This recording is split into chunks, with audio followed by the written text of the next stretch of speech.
Hello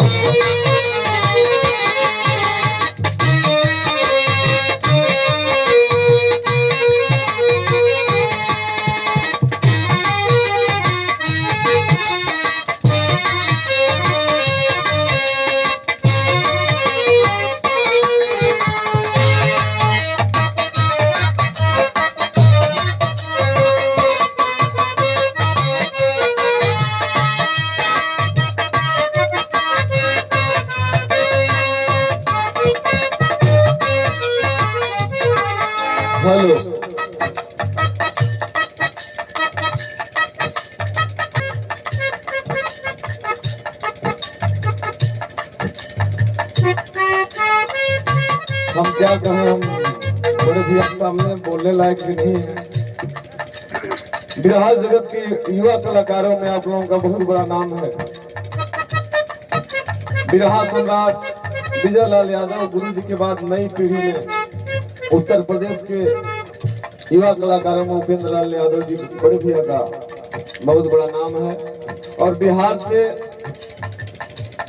Dharmjeet भैया, ओम प्रकाश सिंह, बक्सर बिहार कट्टू का पिगावल, लगातार कार्यक्रम की वजह से आवाज थोड़ा भारीपन बा, लेकिन फिर भी बहुत ही सुंदर रहा। आप लोगों को हम प्रणाम करते हैं अपने सोनभद्र की धरती पर। हमारे घर का बारात बा, भैया कहो तो गा दे 5 मिनट हम गाने की कोशिश करते हैं। उपस्थित समस्त जनसमूह को मेरा कुछ नमन बंदन प्रणाम है। गाने बजाने में कुछ त्रुटि हो जाए क्षमा करेंगे। मास्टर बजाओ तो का वाह।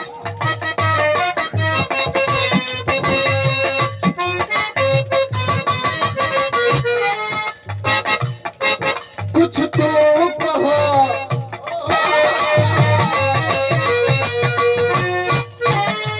कुछ तो कहा, कुछ हम कहीं धन बोला बातिया वाला।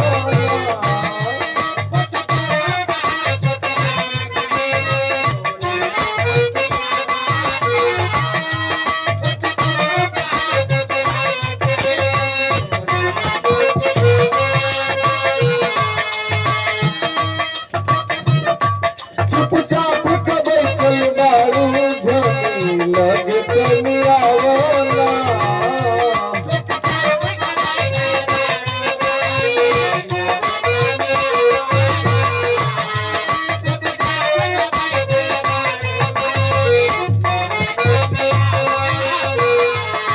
लइकवा कहे, लइकवा सीधा सदा रहल मती तोहरे, लेकिन लइकिया का कहे बोले बतिया में, बोले बतिया में हम पर बताए राजा।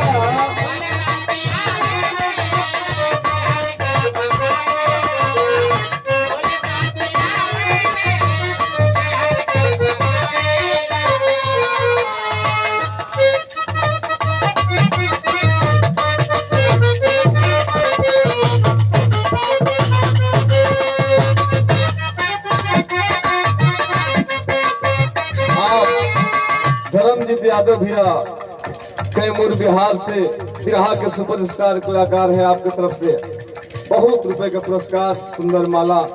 आपके प्रणाम साथ समस्त लोगों को कुछ नमन बंदन प्रणाम।